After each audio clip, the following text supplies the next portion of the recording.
on them haters. Threw up. Brother went to jail for them. Told me you up. First time I seen 100 bands, yeah, I grew up. Ooh.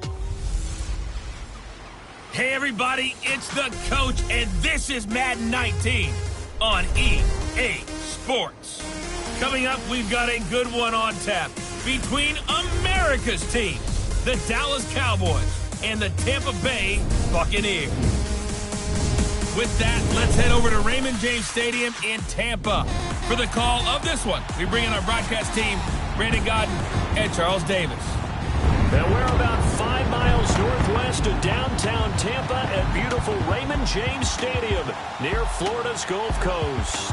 Just a short time ago, the Buccaneers emerging from their tunnel to the roar of this frenzied crowd here in the Sunshine State. And we're in the big ship, and fittingly, everyone here ready to do battle as Tampa Bay gets ready to match up with the Dallas Cowboys. Brandon Gaudin and Charles Davis, thrilled to be with you from the broadcast booth. And, partner, before we get this thing started, what are you going to be watching? Who gets off to a fast start? In horse racing terms, they talk about catching a flyer out of the gate. Who sets the pace and makes the other team chase? And no run back here. This will be a touchback, and it comes out to the 25-yard line. So here are the Cowboys now ready to go on offense for the first time. They'll be led out by the former Mississippi State product, the mobile quarterback, Dak Prescott. When he came out of college, I thought his best attribute was being able to break the pocket and make plays in the open field. But watching him develop over the years, you see a guy who can stand in the pocket and deliver excellent throws into tight windows. Prescott on first down. Over the middle into traffic, and that's complete. And they're able to get this one across the 35. A gain of 11 to kick off the drive, and it's a quick first down. It certainly feels like there are more stars at the tight end position than there were even 10 years ago. And I think it's become more of a glamour position because of the ways it can hurt a defense, and guys want to be involved. They can be in line, close to the line of scrimmage. They can split out like receivers. But hands, route running, speed, and some toughness to go across the middle, you put it all together, you got a heck of a tight end candidate. A really good pickup of 28 yards. So the same tandem connecting on back-to-back throws to start the game. And maybe throwing the scouting report off just a little bit. That's not exactly what they think is going to be their #1 receiver, but he's producing already early in this game. Credit him with a 1-yard gain there to make it 2nd and 9. And the big boys up front in the trenches. What do you think of the O-line, Charles? I love them because this is a group that's so cohesive. They know what the man next to them is going to do at all times, and they operate as a terrific unit. Prescott now on 2nd down. It's a short one here, complete to the tight end. And brought down, but not before they're inside the 25. 11 more yards there, and this methodical drive continues. Well, I know from past experience, before you actually play a game, you visualize what's going to happen. And I don't know anyone who doesn't visualize themselves being in the center of what's going on. That's 3 catches for him here in the early going. He's got to like the way this is started. Absolutely. 3 catches on any drive is good. Opening drive, that's a tone setter. Pretty effective run there, and now they can start to smell that end zone. Pound the rock. Make sure you use your O-line to set the tone of dominance and physicality, and pound the rock. Incomplete.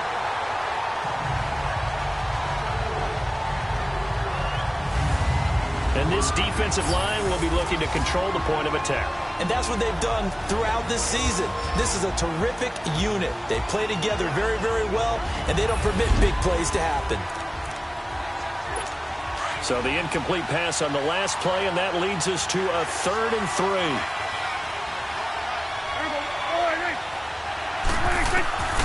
From the shotgun, it's Prescott.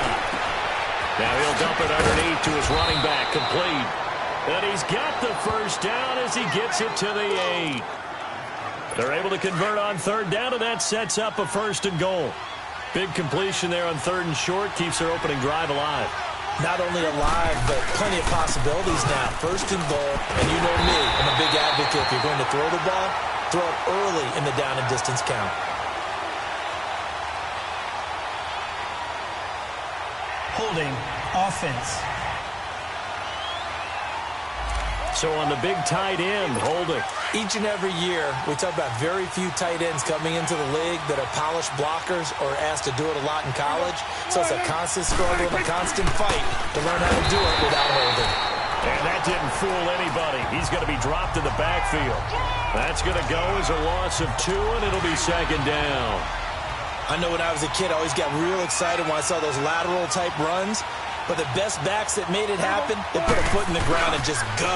That didn't happen there. That play got swallowed up. And that one blown up quickly as he's going to be stopped before he could even get started. It'll be a loss of 1, and that is going to set up 3rd and goal. Driven it down the field nicely here on the opening drive, but now it's put up or shut up. No doubt about it, because to make that type of a drive and ultimately kick a field goal would feel very disappointing. And I'm just wondering, is the head coach thinking, is this 4-down territory? Might he go for it? That pass play good for 7, but it still brings up a 4th and goal. And how about this first drive? They're being aggressive, slinging it around. Really confident, too, because they're not trying to fool them with running plays, throwing it, and they're being very successful right now. Now, prior to the snap, we hit all zeros. Sitting alongside Charles Davis, I'm Brandon Gaudin, as it is Cowboy football to begin quarter number 2. They are, however, facing a 4th down situation. And Bailey able to knock it through. And the Cowboys are going to jump out to a 3-0 lead. So the field goal there caps what winds up to be an 11-play drive. Well, partner, that's a lot of offense to run there to only get 3 points. So I just wonder, are they going to recycle those plays because they were successful in getting 3? Or do you go to another section of the playbook trying to find ones that get you into the end zone, get you 6? Winston and the Bucs take over now, 1st and 10 at their own 28-yard line.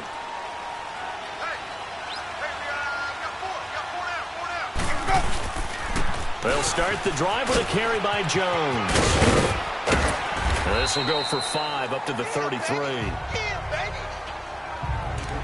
Partner, I think from our experience together, we have learned that most offensive coordinators are going to tell you, if I'm going to run the football on 1st down, I've got to get at least 4 yards. They got 5 here. They've got to feel pretty good about that one.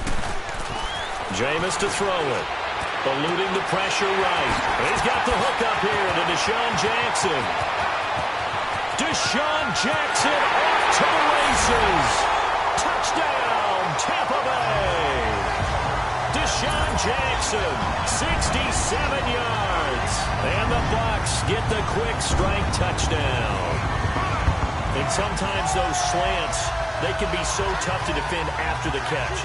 It just happens so quickly. And really, what gets set up there is how quickly everything happens. Ball's out of the hands of the passer in a hurry, and he just takes it and goes. And he went all the way into the end zone.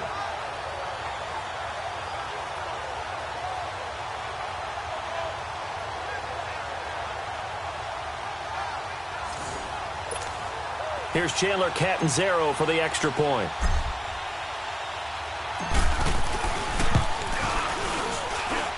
Extra point good by Catanzaro, and that makes it a 7-3 lead.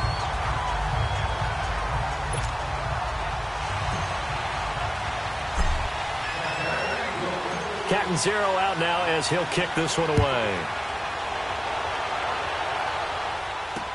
This is taken about 7 yards deep. And no run back here. This will be a touchback, and it comes out to the 25-yard line. The Cowboys offense heading back out and ready to go again. And last time they got 3 points, but it was a chip shot field goal. And when you go to the sideline after a chip shot field goal, maybe the offense not too happy. It's a balancing act, isn't it? Because you're exactly right. They're none too pleased that they didn't punch it in for 6 points. But they also have to remember they did put points on the board. 3 points is 3 points. And in this league, you take points when you can get them. Not easily done. Well, he hasn't made much of an impact in the running game thus far. And after that last run, not much is going to change in that area. He hasn't been able to get anything going, and really the offensive line not helping him much. They'll wind up losing 3. And now it's 3rd down. Partner, you mind if I take off this headset and put on a coaching headset? You want to get this running game going? I want to get this running game going. I'm going down there and saying, gentlemen, we have got to run the football. We've got to get it going right now. Yeah, to this point in the second quarter, it has been a struggle. And this is going to be incomplete. I know our vantage point might be a little bit better way up here, but that looked like an ill-advised throw to me. I didn't see anything open, and this play just didn't look right from the beginning. It did not. I thought he might get outside and just chuck it away. Dangerous pass, incomplete. Wow, evasive. Make a miss. So possession goes over here on the punt, and the Bucs will get ready to go on offense. So out come the Bucs now. And for them, a touchdown their last go-around. Obviously, they'll be hoping to do that again. And when you start plotting for this drive, when you start thinking to yourself, okay, what are we going to do? You don't go away from what you did before because that worked, but you have to be prepared for wrinkles and counters because you know they'll make some adjustments. An excellent way to start the drive there, 18 yards. That was a pretty scramble there by Jameis Winston, but I've got to tell you, partner, if you just put him in a regular event, just watch him run, you're not going to think that he's going to do that, but you turn on the bright lights, Jameis Winston can run, wiggle, and pick up first downs. Now Winston, and off his back foot, he'll heave this one deep. And incomplete, crisis averted, almost picked. Instead, second down. Pretty nice coverage there, but a missed opportunity for an interception. Let's face it, a lot of these defenders, they've got it all. Speed, athleticism, hands, a little bit questionable. To throw is Winston. To the sideline. Wow, what a catch. Doesn't get a lot out of it, but he is able to keep the feet in bounds.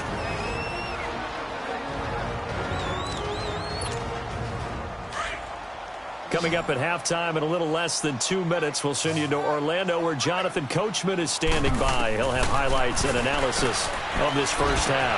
He's got his tight end over the middle, O.J. Howard. And they are able to stop him, but he does take it all the way to the 2. They're able to convert on third down, and that sets up a first and goal. As we continue to advance in the NFL, as people continue to scout players, they really don't care as much about body types as they care about those guys who can make people miss, run through tackles, and gain all that additional run after catch. Anybody has that ability, they want them on their team. And he's got it. Caught in the end zone. Touchdown, Tampa Bay. Ronald Jones, a 2-yard touchdown grab. And the Bucs are going to add on to their lead. He was able to move around and found some vision to throw the football. And how about how he ended it? Boy, he had some zip on that throw. Yeah, it doesn't hurt to have an arm like that. Results in the touchdown here. Great play offensively.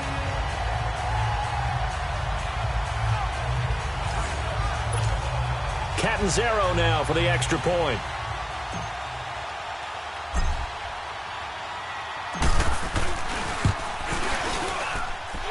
Extra point up and good by Catanzaro. And that pushes the lead up to 11.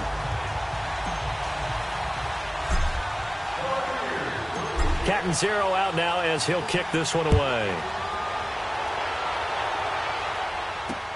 This is taken about 7 yards deep. And no run back here. This will be a touchback, and it comes out to the 25-yard line.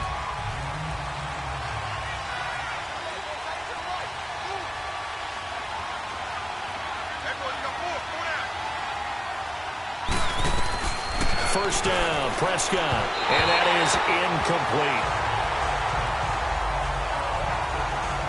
All right, that one fell incomplete there, but the best quarterbacks, they'll miss on 40% of their throws somewhere in that neighborhood, similar to a great hitter in baseball who's going to fail 7 out of 10 times and still have a great year. In this case, you want perfection, but way better that it hits the ground instead of going to an opposite color jersey. And he takes this up to the 40-yard line before being corralled. He's got his first catch here before halftime, and it goes for a first down. A first down throw for Prescott. And down he goes, a Buccaneer sack. Now the Cowboys going to burn the first of their timeouts as they'll stop it with just over a minute to go before halftime.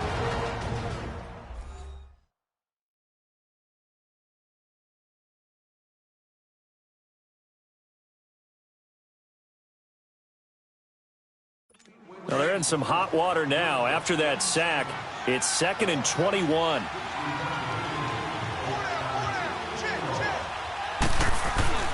Now Prescott. And an incomplete pass. That'll stop the clock here with just under a minute to play in half number 1. When I watched that play, I thought about what my coaches had told me in the past. The biggest teaching point, get your head around. Locate the football so you can make a play on it while it's in the air. That's exactly what he did there. That was nice. It's a gain of 11, but they're still well short. It's 4th down. This offense really put themselves in a tough spot on 1st and 2nd down, needing long yardage to try and pick up a 1st down, and they ended up getting a great run. Explosive, picked up nice yardage. You don't expect to be in this situation on 4th down, but guess what? It all started with what happened on 1st and 2nd down. Really put him behind the 8 ball. Oh, and he's taken down here by his face mask by the looks of it, and a penalty flag is going to give a much better starting position.